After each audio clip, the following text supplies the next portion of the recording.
Ich arbeite seit 2015 mit Markus Reit zusammen, der, wenn man recherchiert, ja doch in dem Bereich eine Koryphäe ist und sich mit dem Thema freie Energie schon seit Jahrzehnten befasst und unheimlich spannend und inspirierend ist. 2015 haben wir Unternehmen gemeinsam gegründet, um privatwirtschaftlich finanziert die Forschung auf nochmal ein wesentlich professionelleres Level zu stellen und hier im Bereich der theoretischen, aber auch praktisch anwendbaren Forschung diesen Paradigmenwechsel mit einzuleiten, mit zu unterstützen. Wir sind davon überzeugt, dass wir an einem ganz, ganz spannenden Wendepunkt stehen im Bereich Energieforschung, der aber nur dann möglich ist, wenn man quasi den Status quo hinterfragt und nicht nur versucht abzuleiten aus bestehend Bekanntem, sondern wirklich die Grundkonstrukte nochmal in Frage stellt, was einem völlig neue Denkmöglichkeiten ermöglicht, aus denen dann Technologien abgeleitet werden können, die vielleicht heute noch wie Science Fiction wirken. In dem Sinne, ich bin quasi heute nur Bindeglied zwischen dem Erik Hammer, der Kanadier ist, und den Zuhörern.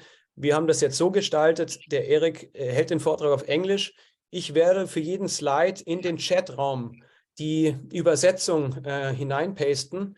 Das ist eine Übersetzung, die per AI, also Artificial Intelligence, künstliche Intelligenz, wir jetzt am Nachmittag schnell eingegeben haben. Es kann sein, dass hier und dort nicht ganz perfekt klingt, aber ich war schwer beeindruckt von der Qualität dieser automatischen Übersetzungen. Und wenn es Rückfragen gibt, wie Max auch schon gesagt hat, bitte jederzeit unterbrechen, damit hier alles geklärt ist. Aber es ist ein super spannendes Thema.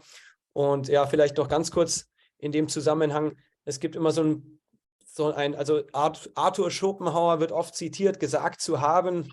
Einen Augenblick, ich hatte es hier gerade vorbereitet, es ist total witzig. Ja, nach Arthur Schopenhauer durchläuft jedes Menschheitsproblem bis zu einer Anerkennung 3 Stufen. Erst wird es ignoriert und verlacht, dann bekämpft und am Ende gilt das einstmals völlig Verrückte als so selbstverständlich, dass man sich gar nicht vorstellen kann, dass es je mal anders war. Und ich denke, mit den Worten einleiten jetzt hier für den Vortrag vom Erik und auch das Thema Energie im Rahmen von Markus und Quantum Power Munich übergebe ich an den Erik. Erik, feel free to go ahead. Thank you. All right. Yeah. I will try and speak slowly and clearly. And Christian, if you catch me speaking too fast or I need some clarification, then yeah, just let me know. So hi, everyone, and thank you for joining, and thanks to Max for inviting me to speak. As an introduction to this series of talks on energy science, today I want to cover some high-level perspectives I discovered during my thesis research, namely paradigms, anomalies, and the structure of scientific revolutions. So my thesis topic was looking into various novel technology innovations in the energy sector to try and better understand how novel energy technologies could compare to existing solutions at sort of a conceptual level. So I use qualitative and quantitative tools to estimate the potential. And I think Max might have mentioned that he read my thesis and asked that I give a presentation, not exactly on the thesis topic, but rather on these paradigm perspectives I discovered. So just a short background about myself. I received a bachelor's in electrical engineering from the University of Victoria in Canada. Then I recently finished a master's in management science under the chair of technology and innovation management at TU Munich. And previously I worked in California at Tesla, in which I worked in sensor development, integration for ultrasonics and radar systems. And then this year, I actually met Christian and Marcus and the rest of the QPM team at a energy and propulsion conference that was hosted by MIT, the Unlab MIT at near Boston, and that was just an online conference, of course, because of COVID. But yeah, that's sort of where we first connected, and so now I started this new position at QPM. So first I'll start with an overview of the talk today. And Christian, I think you're posting in the, yeah, perfect. Yeah, I'm one slide behind. Oh. Okay, here you go. Great. Yeah, I'll start with an overview of the talk today. First, I'll provide a background of how I stumbled into this topic, with looking at questions of innovation and technological change. Then I'll explain the details of the theory of paradigmatic cycles with historical as well as present examples. This section covers these topics and will be the majority of today's talk.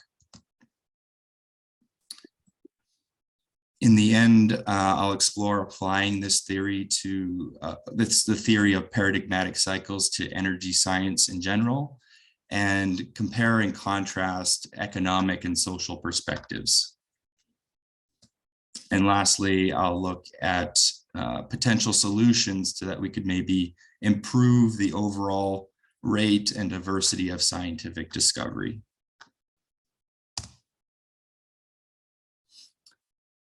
So in developing my thesis, I wanted to explore the factors that drive major innovation and technological change, such that I could later apply these findings to the energy technology sector. So here we have, for example, the Wright brothers with their first flight. Next to that, it's Sigmund Freud, the founder of psychoanalytics. You know, his ideas, they changed medical science and started new branches of research. Then here we have like Saturn V rocket representing the use of Newtonian equations. And these were first used for rocketry between 1895 and 1920. Then in the 20s, we have the famous pioneers of quantum field theory. On the bottom left shows a photovoltaic cell. The photoelectric effect was actually discovered in 1839, but scientists didn't really understand how it worked until much later. Next to that is a depiction of the heliocentric model that outdated the idea that the sun revolved around the Earth. And we also have Charles Darwin's theory of evolution that replaced traditional views of creationism and fixed species. Now, these are just some of many famous examples, but this is where I started my thinking process. I was asking myself, what did all these discoveries have in common? Is there an overarching theory that describes and encompasses the mechanisms behind these type of scientific changes? This is where I discovered the work of Thomas Kuhn. He was an American philosopher of science whose work on the structure of scientific revolutions brought a new perspective on the way scientists and scholars understand the history of science. He earned his PhD in 1949 on the concept of energy in early modern physics. And his seminal work in 1962 ended up popularizing the term paradigm shift. So this was super interesting to discover his work. Like, they don't only provide a high-level structure to scientific progress, but I think it also creates a very exciting framework for how to inspire and stimulate scientific discovery.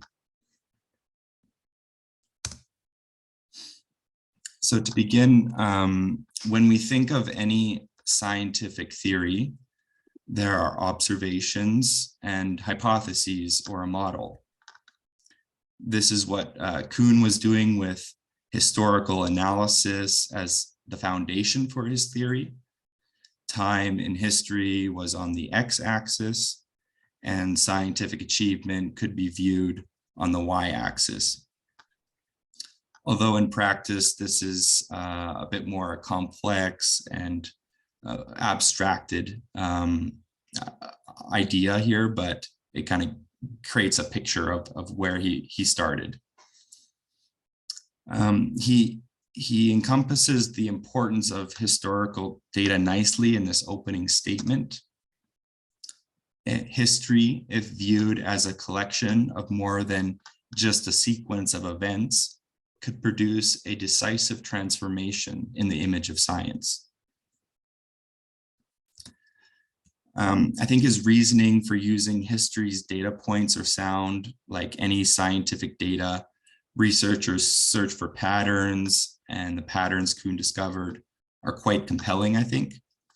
He also argues that studying the history of science is essential to understand how scientific knowledge is gained, accepted, and assimilated.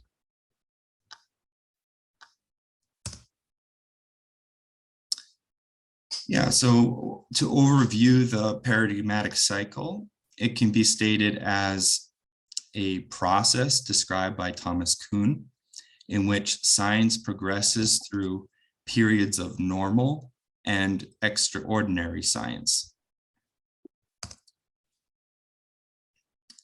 During the normal phase, anomalies are found and are either solved within the existing worldview or paradigm, or they lead to extraordinary science. If extraordinary science is successful in resolving the anomalies, then this can lead to a new paradigm and a new scientific revolution. Erik, an der Stelle, just very quickly. Ja. Ganz kurz auf Deutsch die Erklärung. Kuhn hat verwendet den Begriff extraordinary science, um eben die Wissenschaft zu beschreiben, die sich abseits der konventionellen Normen bewegt. Und die deutsche Übersetzung haben wir jetzt versucht, die besondere Wissenschaft oder eben die außergewöhnliche Wissenschaft, also deshalb im Chat-Window. Wir haben versucht, den Begriff, den Kuhn verwendet hat, so möglichst genau zu übersetzen, und Teil kommt eben auch aus der AI. Nur zur Erklärung. Dankeschön. Yeah, and continuing forward during a paradigm shift, we have the old paradigm replaced with the new one. And this process is cyclical, with each paradigm shift leading to a new period of normal science. And we can kind of see this at a high level, for example, with the cognitive revolution in the mid-20th century.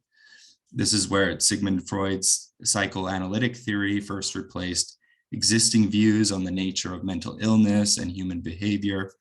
But then after this first paradigm shift happened, there was others that followed, and you have behaviorism and humanistic psychology, and these challenged Freud's ideas, and they resulted in a more redefined paradigms. So you can see how the cycle iterates. So to understand the cycle better, I think it makes sense to dive into the structural elements Kuhn defines, starting with paradigms. According to Kuhn, paradigms manifest at the start of a universally recognized scientific achievement, and they share two fundamental characteristics. The first is it attracts a group of followers away from competing modes of scientific activity. And the second is it's open-ended and to leave all sorts of puzzles for the redefined group of scientists to figure out. So in Kuhn's book, there are many uses of the term paradigm, and it's actually one of the more difficult concepts to grasp. But in general, we can think of paradigms, they can be broken down into a global paradigm and a local paradigm. I've illustrated these groupings here where the global paradigm influences all the sciences, whereas the local paradigm is mostly influencing the related sciences. And I'll go into more detail in the next slide.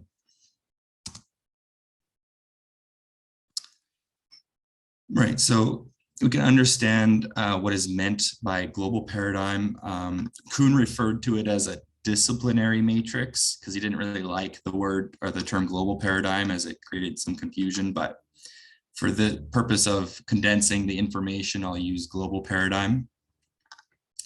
A global paradigm consists of shared assumptions, methods, theories, laws, and they help define a scientific community's worldview. Some examples we can think of for like symbolic generalizations would be like the helix structure of DNA, or in biology, for example, or in physics, we all know like F equals, force equals mass times acceleration, or even Maxwell's equations that have been so well known, they're just kind of accepted as a symbol in the equations. There's measurement techniques that all sciences use, such as standard electronic equipment. In life sciences, there's surveys and standardized tests that everyone is familiar with. We also have developed commonly used models. So in physics, it would be like the Bohr model of the atom, or in geology, tectonic plate movements. There's also methods like carbon dating and machine learning that are popular in many sciences. And lastly, shared commitments like natural selection in biology, or even fundamental particles, like the conservation of energy in physics, that sort of thing. From these examples, we can see how the characteristics of a global paradigm apply to a wide scientific community, and such as areas of science, technology, engineering, and math. And they're all essentially taken for granted. Although, as we'll come to see later, it's sometimes a good idea to question these shared beliefs.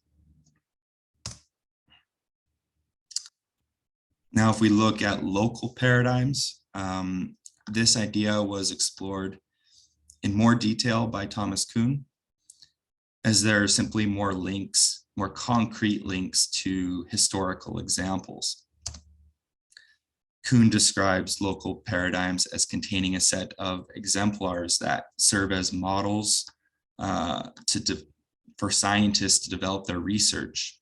It includes experiments and theories and methodologies. And these exemplars are widely accepted by the paradigm adhering group. You can think of exemplars as the textbook problems a student would have to solve in one of their science classes.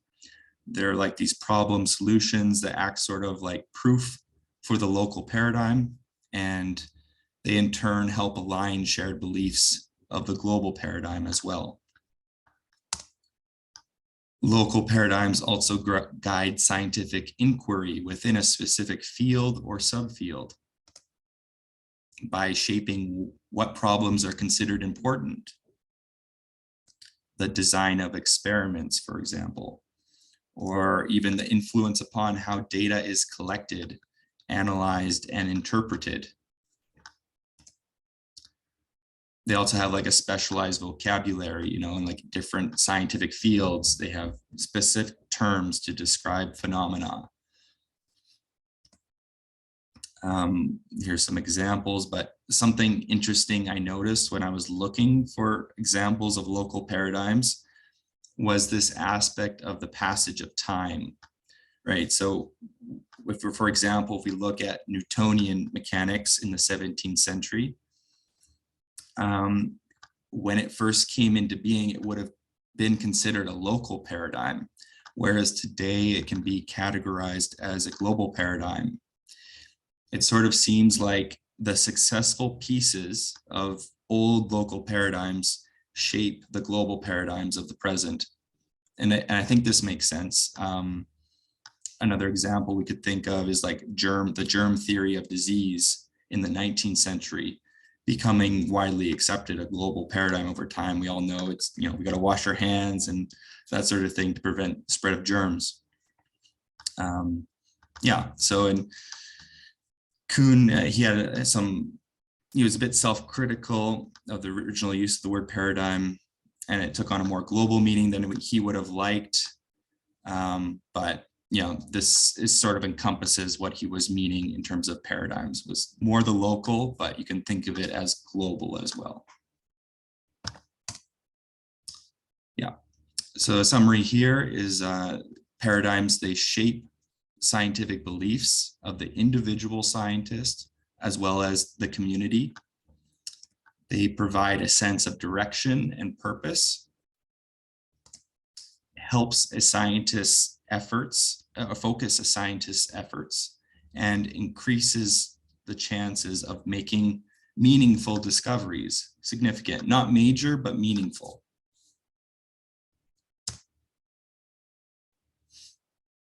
Now, to explore like a local paradigm a bit further, Thomas Kuhn wanted to describe the täglich or day-to-day scientific activities that actually happens within them. He describes it as normal science means research firmly based upon one or more past scientific achievements. These achievements supply the foundation for its further practice. So in this view, this day-to-day activity is cumulative. It generates a stockpile of knowledge over time, is like puzzle solving. And it's a nice metaphor, which I'll explain a bit further. But the metaphor also encompasses principles observed. So you have things like a strong scientific agreements, including theories, methodologies, instrumentation, assumptions, and facts. And it's very similar to a paradigm because normal science exists within a single paradigm. So that's sort of an overview of normal science. Now we want to look at how are the problems of normal science like puzzle solving. I think the puzzle metaphor is an important point. And in order to understand Kuhn's view of this day-to-day scientific activity, when we view normal science as a series of puzzle games, we can see that there are rules that must be followed, such as all the pieces must be used. Their plain sides must be turned down. They must be interlocked without forcing, and no holes should remain. So these rules limit both the nature of acceptable solutions and the steps by which they are to be obtained or found. Thomas Kuhn goes on to say, normal science problems display something much like this set of puzzle characteristics. In this metaphor, he explains further that the term rule can actually mean established viewpoint in the context of a local paradigm. So established viewpoint, we know that the scientist is already guided by an overarching paradigm, and this established viewpoint or rule within that paradigm can explain how the scientist is guided. We can break these rules or viewpoints down into categories, such as conceptual rules. These are like classification concepts in biology or concepts in physics, like we view particles and force fields. These are like concepts we've come up with. We can look at theoretical rules like electron orbitals or thermodynamics, the Heisenberg uncertainty principle. These are rules that are derived from their respective theories. You can think of instrumental rules like programming languages and the syntax that computer scientists use to make programs in these languages. There's also methodological rules. So if we consider standardized methods such as in psychology or in medicine, and where control and placebo groups can be considered, these are like rules that everyone understands. These rules tell the scientist of some specialization what both the world and his science are like. Now, another question shows up is, what if the puzzling rules of normal science are not clear? In some paradigms, it's not always easy to discover what the rules are. And Thomas Kuhn was well aware of this. And he says that when rules are not clear, they derive from other paradigms.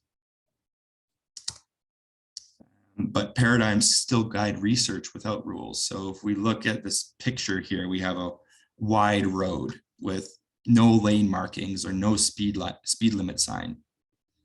So you can think of the road as the paradigm without rules.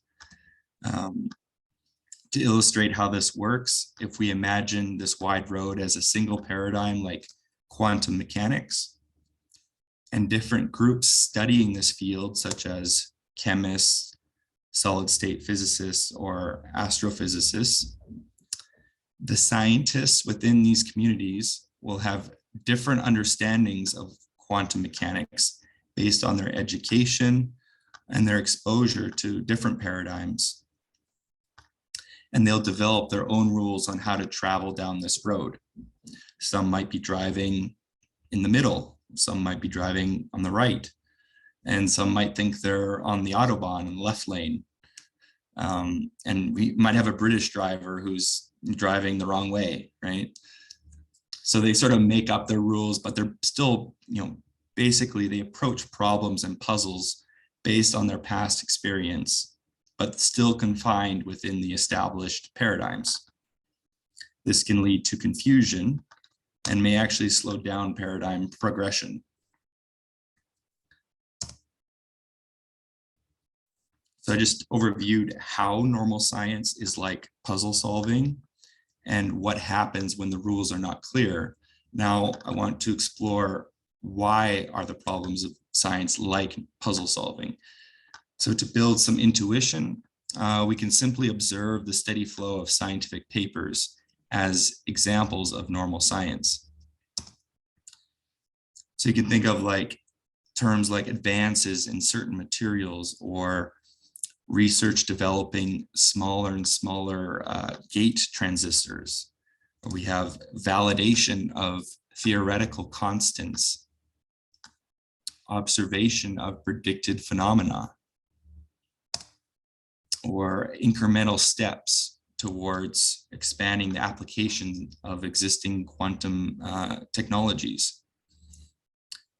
Now, Thomas Kuhn, he summarizes an interesting commonality among these examples with this statement: perhaps the most striking feature of normal research problems we have just encountered is how little they aim to produce major novelties, conceptual or phenomenal. For the puzzling games of normal science, the solutions are typically known in advance, and there are no surprises when the results match the theory. The pieces of the puzzle fits.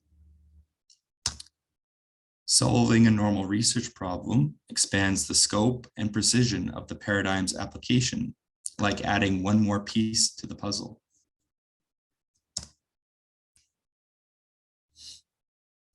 To explore these reasons in a bit more detail, we need to look at aspects of the scientists themselves, what they focus on when designing experiments. Thomas Kuhn describes that because of the adhered paradigm, usually only the most specialized details are not known in advance.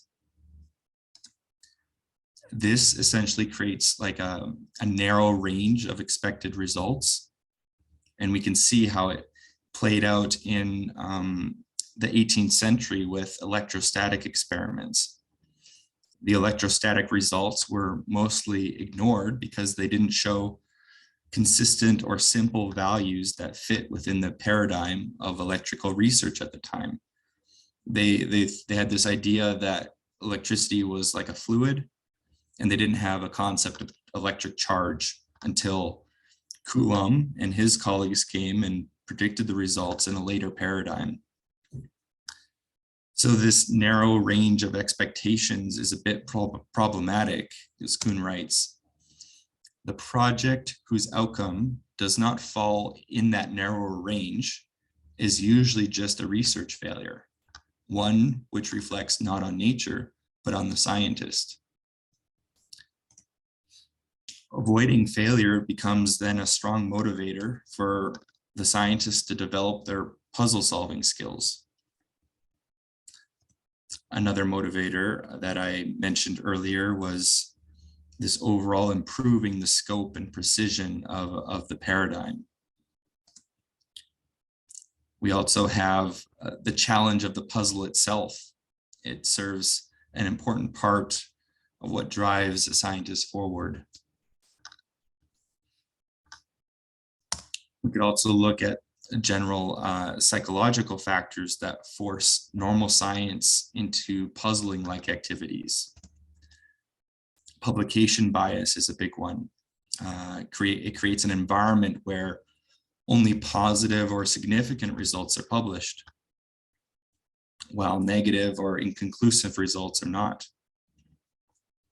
This means that research that challenges the paradigm or fails to find significant results may be less likely to be published or accepted by a journal or a scientific community. There are general things like peer pressure, which is like colleague pressure. I don't know the right term, but it's more primitive social behaviors. And then reputation that, is typically maintained by staying an expert puzzle solver. And I think these aspects add another depth to the puzzle metaphor, and it can be helpful to understand the normal science process, because this happens over many years, not just 10 years, like decades. And so it's good to kind of see what are the different breakdown of the factors that affect and why we get stuck in this normal research pattern. So the key takeaways of normal science. Paradigms, they still guide normal science even when no clear set of rules exist. Normal science does not aim to produce major novelties. We see this through the established viewpoints or rules that are followed. Like problems are assumed to have solutions driven by the paradigm. Only certain problems are considered important, as the scientific community, would only allow problems that can be solved within the paradigm, and may reject other problems as metaphysical or irrelevant or too problematic. Like there's it's something that Marcus can explain a bit more when he gives his talk, but there's a lot of things going on in science right now around the conservation of energy. Even last year in that MIT conference, Professor Daniel Sheehan at the University of San Diego, he studies physics, and he stated that there are at least almost four dozen research papers that have been published in the last 25 years that are basically saying that the second law doesn't apply to certain situations. So there has to be some sort of reevaluation. But in regular normal science, it's sort of like those questions aren't allowed to be asked. And part of that reason is because normal science wants to keep everyone focused and undistracted. The paradigm needs to be expanded. And it can insulate a scientist from socially important problems that cannot be reduced to a puzzle form, and they're not stated in terms of a paradigm's tools. And these problems, like a distraction, we could think of research like from cold fusion or zero-point energy or anti-gravity research. Like there's just no room for those type of research questions.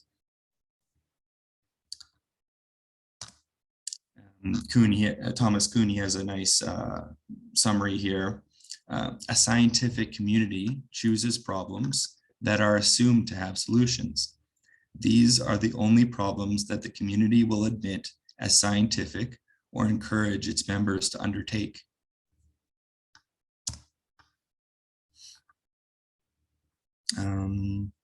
Yeah, and like scientists, they're motivated to become expert puzzle solvers to extend the scope and precision.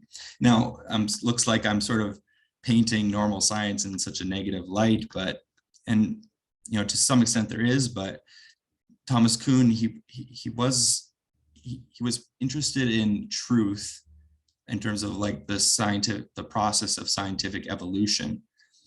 And part of that truth is that there are periods of normal science activity, and it's not a bad thing. He makes a nice quote from Francis Bacon that truth emerges more readily from error than from confusion. So what this means, like when scientists focus on discovering the very like esoteric details of their experiments, they're finding small errors in their assumptions, and they are accumulating scientific truth and thus evolving science, but just in a slower way.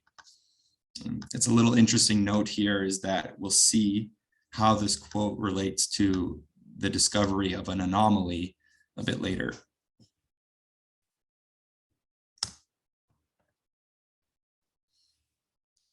Now, within this paradigmatic cycle, as we just discussed, normal science plays out as these puzzling games. Each group of scientists, they're finding new pieces of their puzzle and they're placing it, but then they encounter this. What happens when a piece of the puzzle doesn't fit? Thomas Kuhn refers to these as anomalies and defines them with a number of characteristics. In technical terms, an anomaly is a scientific result or observation that violates the expectations set by a paradigm. And they are typically discovered in various types of ways. So by errors or mistakes, such like, for example, the traditional view that orbits were circular until the discovery of elliptic orbits by Kepler. Anomalies might occur through new experimental equipment, such as cloud chambers for observing cosmic radiation, or by scanning tunneling microscopes, where in the 80s, they found these microstructures called quantum corals, and they were like these rings of atoms, and they were not explainable at the time by the solid state physics. There's even a more present example now with the James Webb telescope. They're now finding galaxies, large galaxies, in places they shouldn't exist. So there's some things appearing now that are starting to challenge like the core foundation of astronomy and the Big Bang Theory. So it's pretty interesting to see how that develops. There have also been famous examples of accidents leading to discovery of anomalies, like X-rays, where they saw that a leak from a cathode ray tube experiment was causing all their equipment in the lab that was X-ray sensitive to start glowing.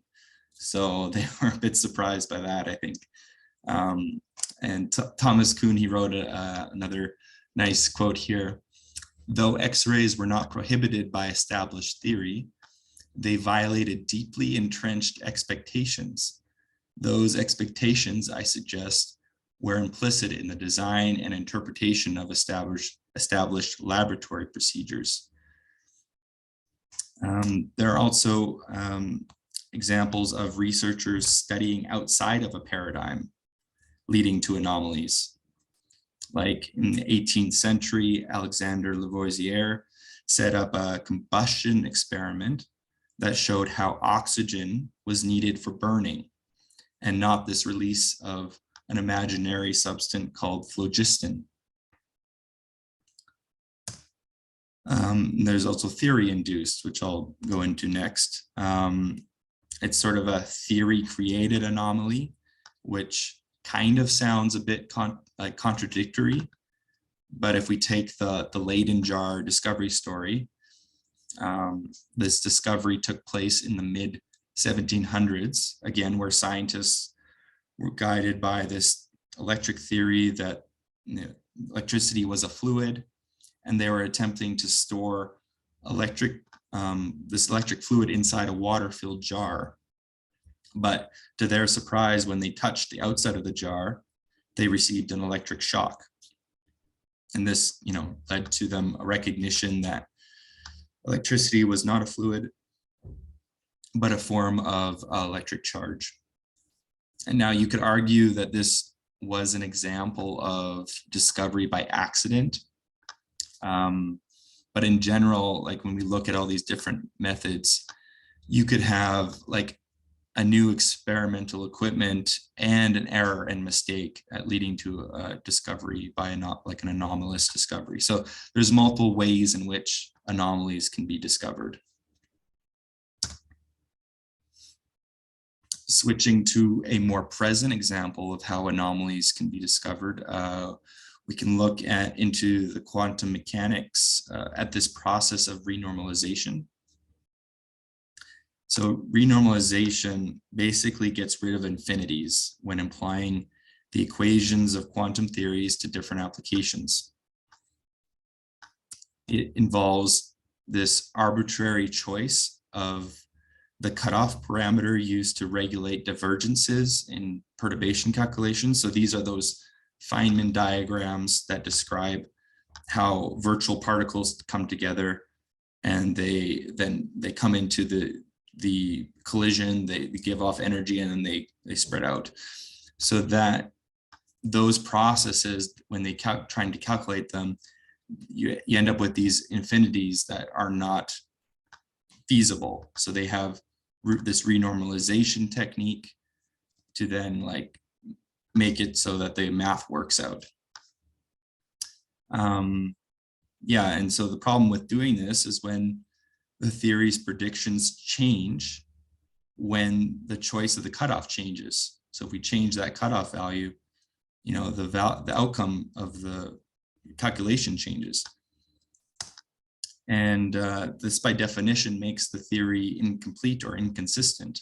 So it's a bit of a problem. And we can see examples of this renormalization issue in the mass of the Higgs boson, because it depends on a renormalization scheme.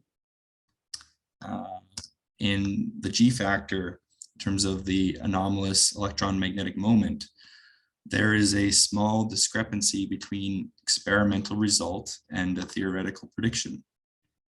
And it's thought to be coming from this mathematical technique. We have the cosmological constant problem, where the renormalized value is 120 orders of magnitude larger than what's observed. So it's like pretty significant problems here. It's actually, the cosmological constant is considered one of the biggest problems in physics right now. We have the Lamb shift and the Casimir effect. I mean, they're all the same kind of problems that, they have this renormalization scheme that leads to issues with matching to experimental result. So yeah, we can see like this relates to the discovery, these renormalization examples relate to the discovery of a potential anomaly. And yeah, we can say like that these infinities, they're like these anomalous parts of physics that are kind of there, but nobody really wants to look at them. And they can start, you see the picture of the guy sweeping the infinities under the rug. So, and it's just sort of in normal science, they just keep trying to build more precise experiments, try and get the theory to align with the experiment, with the observations, but the anomalies just keep stacking up. There's another interesting perspective here on the aspect of anomalies in this perception process. Thomas Kuhn uses a psychological experiment by Brunner and Postman to show that the perception of anomaly does not necessarily make it self-revealing. Basically, in the experiment, subjects were asked to identify a series of playing cards, And while most cards were from a normal playing deck, the experimenters inserted a few anomalous cards, like a black 4 of hearts or a red 6 of spades. These are cards that don't exist. And the participants were shown the cards at first for a very short amount of time. And then after increasing the exposure a bit, all participants identified the cards as normal. They didn't see the anomaly. They just said, they basically had this built-in conceptual categorization, and it was based on prior experience. But then in later rounds, they exposed the cards for longer amounts of time, and it resulted in most participants beginning to show signs of hesitation and confusion until they began to correctly identify these cards that shouldn't be there. This realization allowed them to recognize the other anomalies in a quicker way, so it was sort of an exponential effect.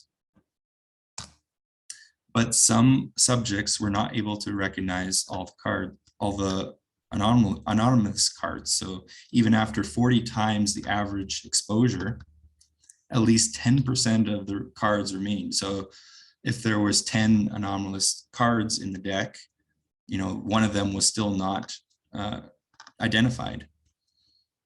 And these participants experienced acute personal distress. One of them exclaimed, "I can't make this suit out. Whatever it is, it didn't even look like a card that time. I don't know what color it is now, or whether it's a spade or a heart. I'm not even sure now what a spade looks like. My God." So here we can see that upon recognition of anomalies, a sort of crisis can begin. Now, not all anomalies lead to crisis, but when a significant number accumulate, a crisis can occur. This leads to insecurity within the paradigm, as these anomalies undermine or call into question the reliability of the established framework. Kuhn writes, "Insecurity is generated by the persistent failure of the puzzles of normal science to come out as they should." Basically, the paradigm is no longer able to provide satisfactory answers to the scientific community's questions. New technologies or methods may even reveal previously undetected phenomena that the paradigm is unable to deal with. I mean, we see that with the James Webb Telescope now. Crisis can also come from external societal factors, like the demand for new solutions to global problems. Like, part of the reason why we're here today is, we see a problem with energy independence, and we're looking for a new framework to address these problems. And from the past, I have spreading of disease. Well, we look at the miasma theory of disease, which was, in the 19th century, they thought that dirty air or like smells and vapor was the cause of a spreading of disease. But, it turned out that it was a different theory, a germ theory of disease. And so there was this societal need to understand and address the spread of infectious disease. From the history of science, we can see a few more examples of crisis. So Ptolemaic astronomy produced a number of anomalies, such as the inaccurate predicting of motion of planets and celestial bodies. This was replaced by Copernican's heliocentric model. In physics, Thomas Kuhn shows how crisis in Newtonian mechanics was driven by anomalies in the orbital precession of Mercury. And there was also a failed understanding of wave mechanics around the same time through the Michelson and Morley experiments. Einstein's relativity theories brought solutions and described gravity as curved spacetime, which led to the paradigm shift. In chemistry, we have, there was a crisis in the 18th century on the topic of air. So as I mentioned earlier, phlogiston theory described how materials lost weight when they were burned, and through a series, and this was through the release of this imaginary substance called phlogiston. And these anomalies in the theory led to scientists to try and make new theories and experiments to try and reconcile, understand the issues. An important point here is by the time Alexander Lavoisier began his experiments on airs in the 1770s, there were almost as many versions of phlogiston theory as there were pneumatic chemists. We can start to see something similar happening in today's modern quantum mechanics. There are all these competing quantum field theories. It makes me wonder, are we in a crisis? And Thomas Kuhn, he wrote this nicely, the proliferation or spreading of versions of a theory is a very usual symptom of crisis.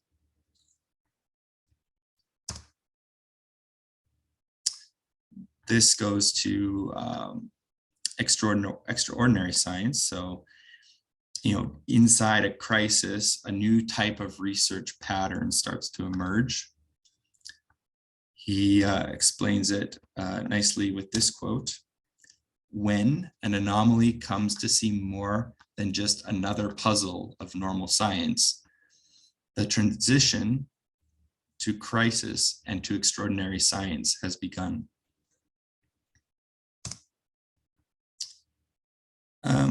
He goes on to say that, like, the anomalies themselves, they become more generally recognized by scientists, by the community, and more attention is given to them by an increasing number of the field's like most well-known scientists. This focus on anomalies is characteristic of extraordinary science and focuses or forces scientists to rethink the rules of normal research. It's similar to what Kuhn was saying here about this loosening of the rules of normal research that starts to happen in extraordinary science.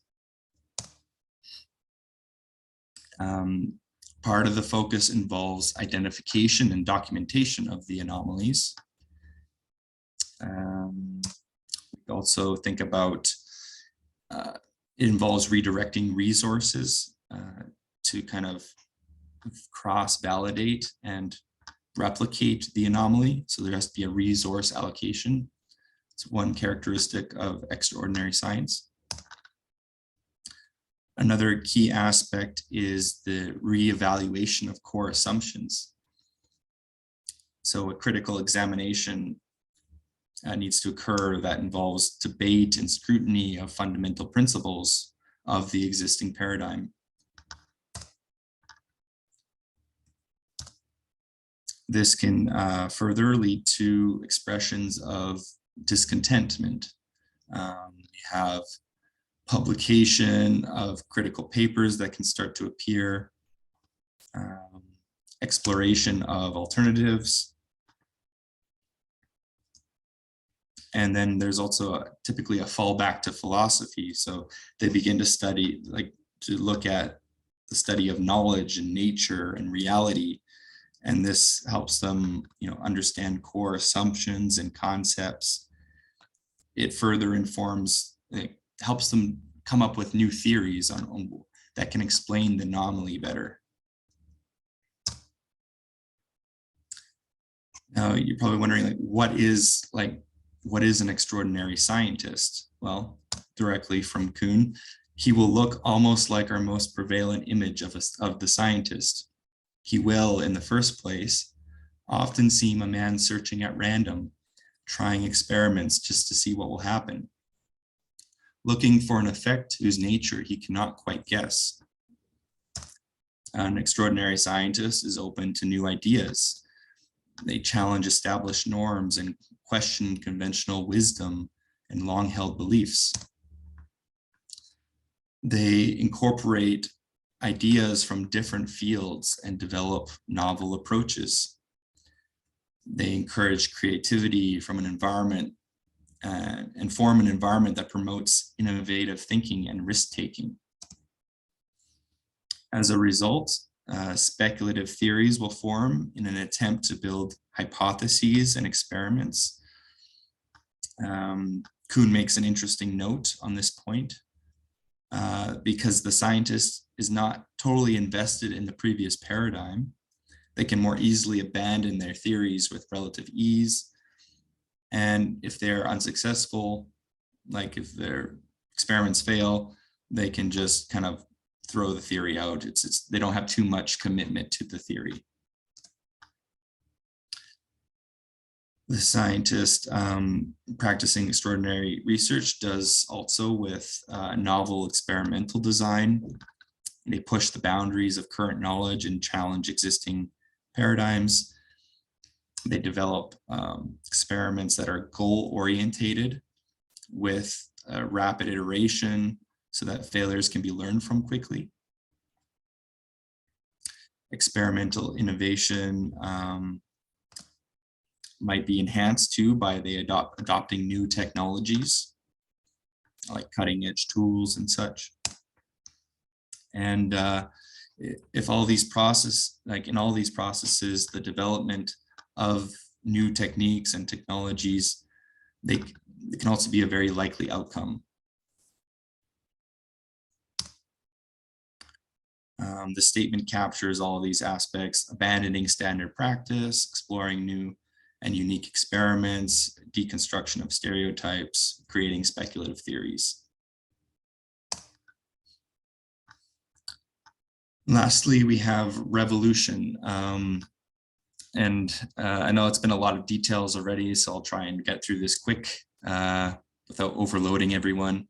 But the main takeaways are revolution is a paradigm shift or a paradigm change.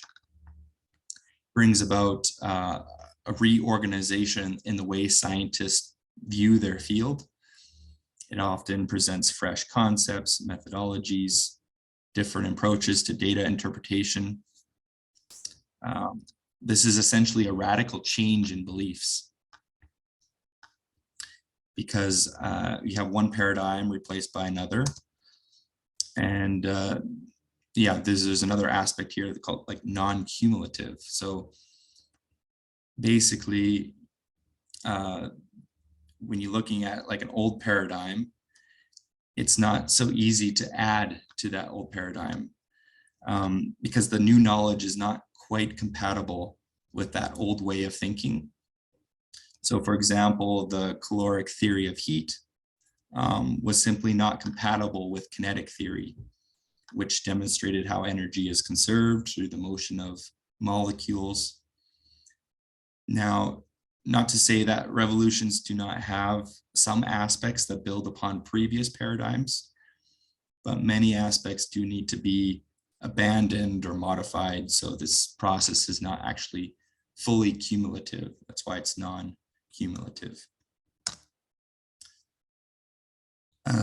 We also have crisis, accumulates anomalies. Revolution is, resolves the anomalies. It solves anomalies, it evolves scientific understanding, and it builds a new consensus for how science should move forward. It can also have major technological impacts, which is kind of critical for moving science forward and technology forward. There's this aspect of resistance to change. As we can imagine, since we're talking about changing a scientist's core beliefs about nature. Kuhn explains that younger scientists tend to adopt the new paradigm first, and then some older scientists switch sides later on. That's typically what he's observed in his analysis.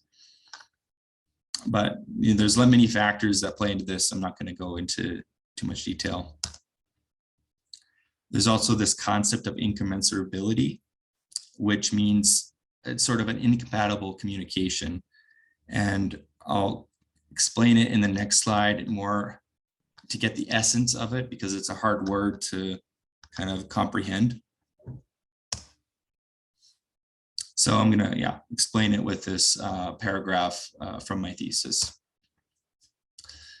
The two phases of scientific progression, the normal and extraordinary, are not just different speeds of science, but fundamentally different approaches to scientific work. This dichotomy of scientific method often leads to disagreement between the two practicing groups. Subsequent novel discoveries from extraordinary research may necessitate the need for a new paradigm, which further escalates criticisms from traditional practitioners. Kuhn describes this disagreement as resulting from the incommensurability of two competing paradigms. The proponents of competing paradigms practice their trades in different worlds. One contains constrained bodies that fall slowly, the other's pendulums that repeat their motions again and again. In one, solutions are compounds, and the other, mixtures. One is embedded in a flat and the other in a curved matrix of space. Practicing in different worlds, the two groups of scientists see different things when they look from the same point in the same direction. They observe differences about foundational questions, such as the existence of subatomic particles, the materiality of light, and the conservation of heat or of energy. These are the substantive differences between successive paradigms.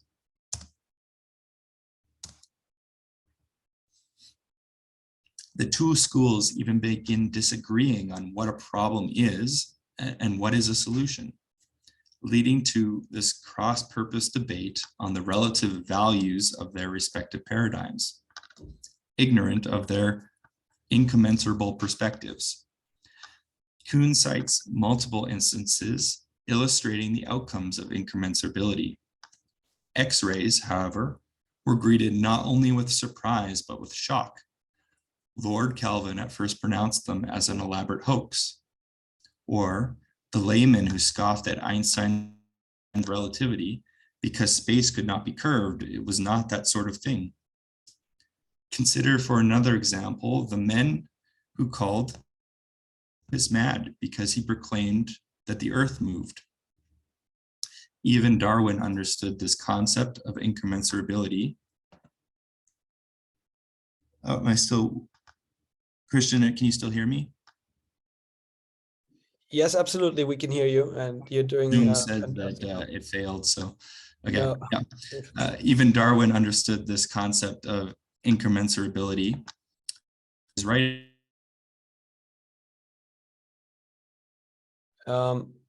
Erik? Jetzt ist das Bild gerade eingefroren, man hört ihn nicht mehr, gell? Ja. Ich glaube, jetzt ist er gerade raus. Oh, I'm back. I don't know. He's back. Yeah, we just lost you there. So if you could just continue with the second slide of the citation. Almost done.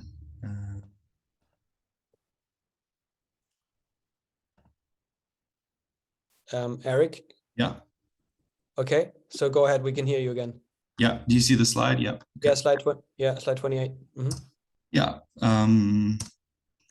I cannot see the slide actually. You have to share the screen again. Okay, 1 second.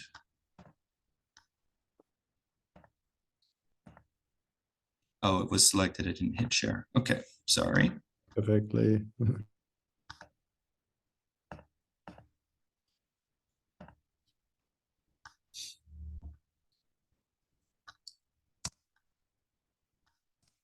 Yeah, so the Darwin was saying, you know, he doesn't expect to convince experienced naturalists whose minds are stoked with a multitude of facts that are all viewed during a course of long years from a point of view directly opposite of mine. So I hope that kind of gets the picture of what incommensurability means. It's like the old and new paradigm groups having different difficulty communicating during a revolution. So the summary, the paradigmatic cycle consists of global and local paradigms that guide the research of normal science. Normal science is like puzzle solving with a set of shared rules. When rules don't exist, the paradigm still guides the research, and scientists, they fall back to kind of their previous knowledge from literature and textbooks and experience.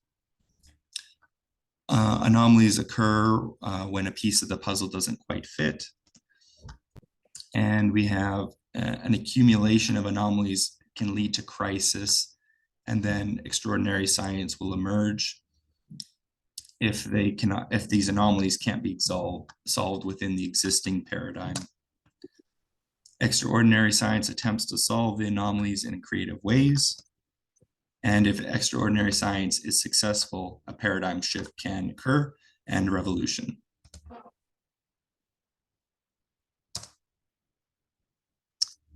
Taking just a comparison step between normal science and extraordinary.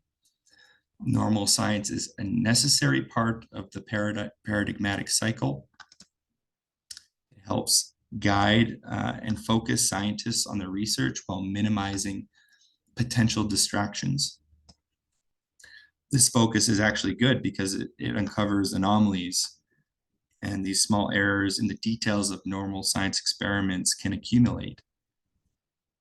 Kuhn sums it up nicely with this quote: "Resistance to paradigm change guarantees that scientists will not be lightly distracted, and that the anomalies that lead to paradigm change will penetrate existing knowledge to the core." For extraordinary science, we can see how it is actually foundational to normal science, as it helps bring closure to anomalies and provides a new way forward for the science. When thinking about the characteristics of extraordinary science, Kuhn writes this: "It is upon these characteristics, their existence, more than upon that of revolutions, that the notion of normal science depends." Yeah, so that kind of covers the main paradigmatic cycle topic. Now I just want to kind of briefly look at, what's the impact of like economic and social factors of energy technology development, and what does that look like from Kuhn's perspective.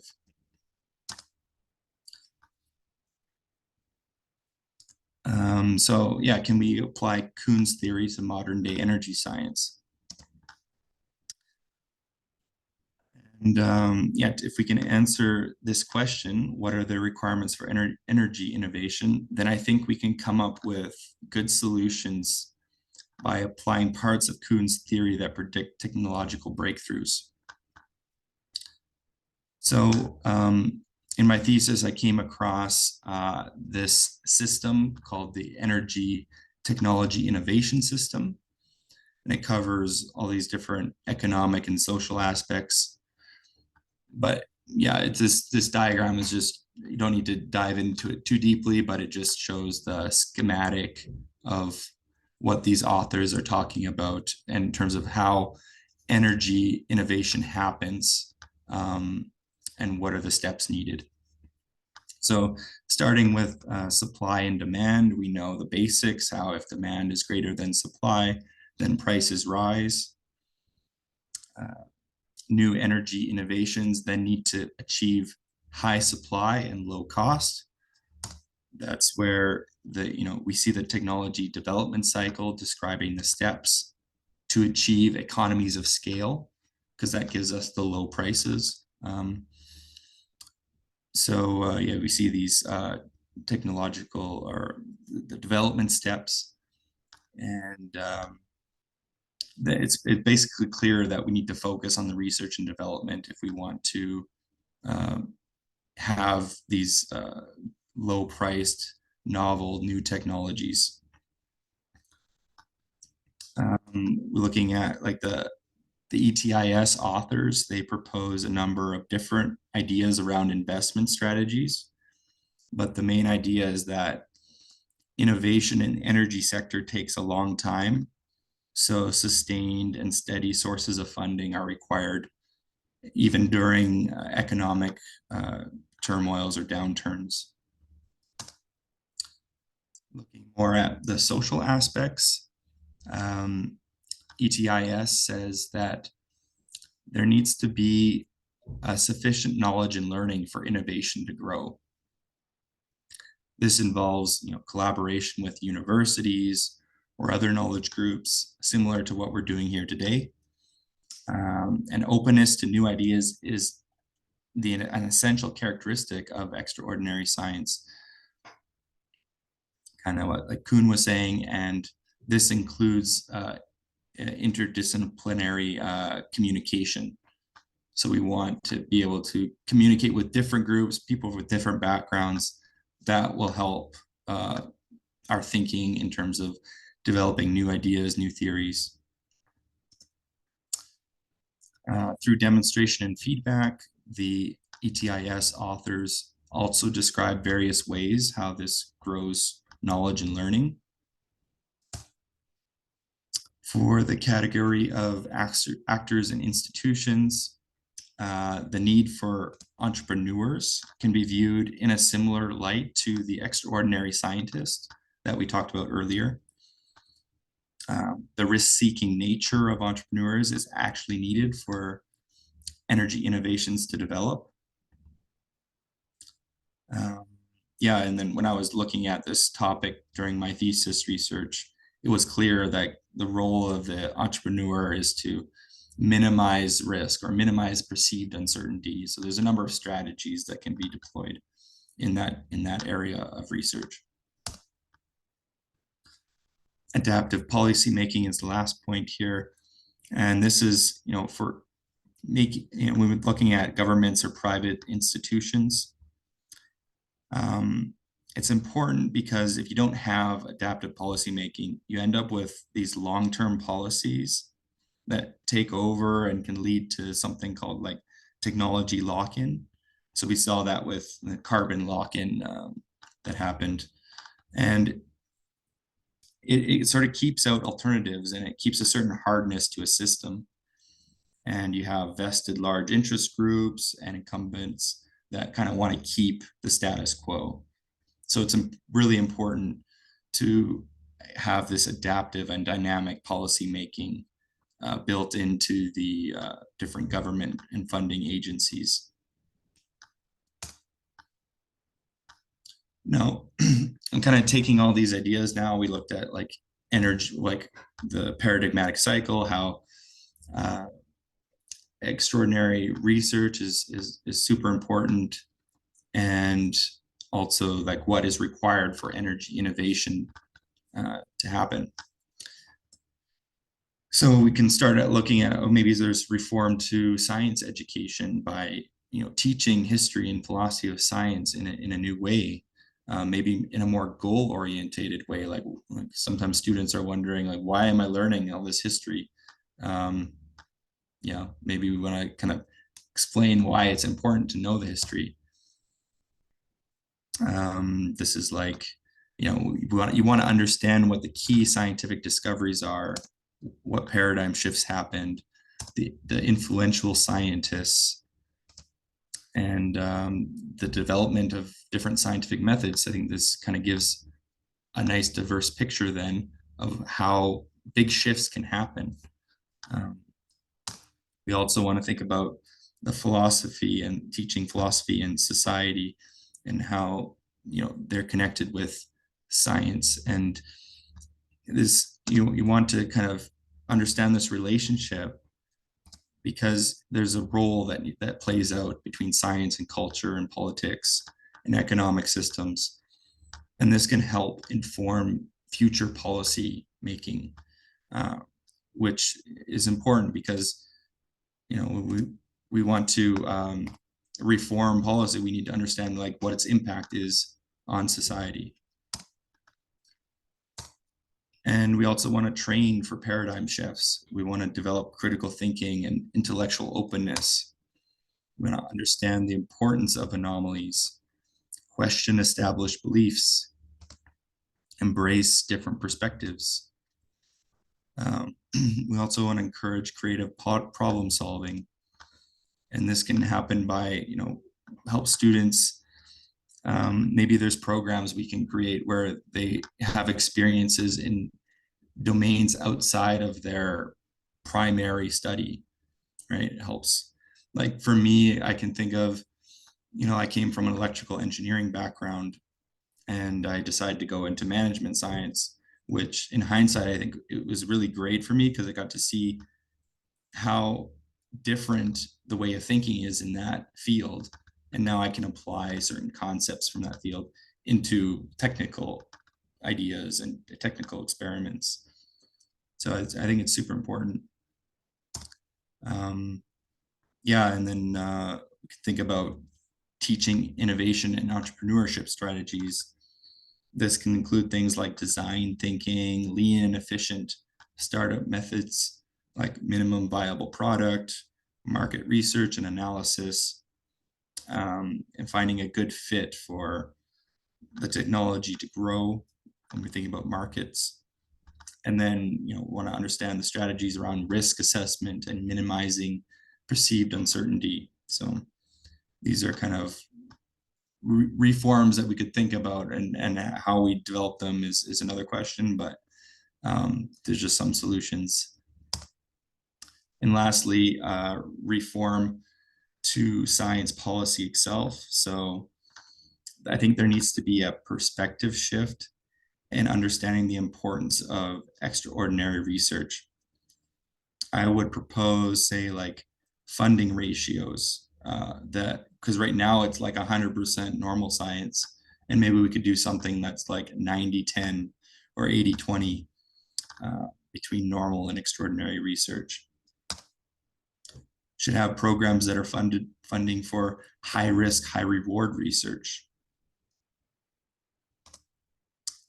Long-term funding, so we need to offer grants with longer durations or flexible funding structures that allow researchers to pursue ambitious exploratory projects without this constant pressure of short-term deliverables.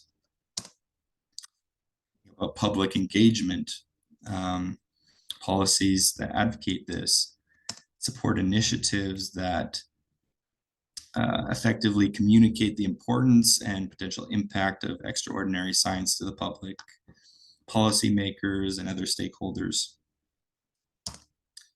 And new frameworks or policies around knowledge sharing.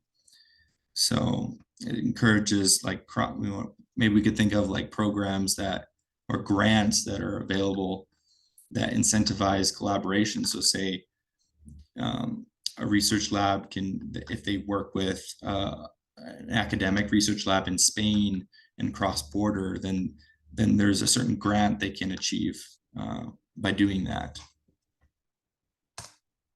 Yeah, cross-border incentivization. So these are, just some ideas I have, and yeah, we can of course discuss them.